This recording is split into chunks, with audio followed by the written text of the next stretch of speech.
গত ২৬ জুন নাটোরে হালিমা ও শাহনাজ নামের দুই নারীকে গরম পানি এবং মরিচের গুঁড়া মিশ্রিত পানি ঢেলে আহত করেন কিছু দুষ্কৃতিকারী লোক। পরে সুনির্দিষ্ট তথ্যের মাধ্যমে বাংলাদেশ সেনাবাহিনীর অভিযানে ৬ জনকে আটক করা হয়। পরে তাদেরকে পুলিশের কাছে হস্তান্তর করেন।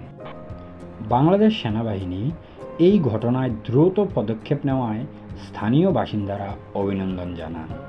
উন্নত চিকিৎসার জন্য সিএমএসএ বাংলাদেশের সুনামধন্য হাসপাতাল ওখানে পাঠিয়ে চিকিৎসা করার জন্য আমি সেনাবাহিনীকে ধন্যবাদ জানাচ্ছি। আহতদের মধ্যে একজনের অবস্থা তুলনামূলকভাবে ভালো থাকলেও অন্য এক নারী এখনও সুস্থ হয়ে উঠতে পারেনি। তার পরিবার জানান, এই পর্যন্ত প্রায় ৩ লক্ষ টাকার মতো খরচ হয়ে গিয়েছে। তবে তার উন্নত চিকিৎসার প্রয়োজন, যাহা পরিবার বহন করার মতো সাধ্য নেই।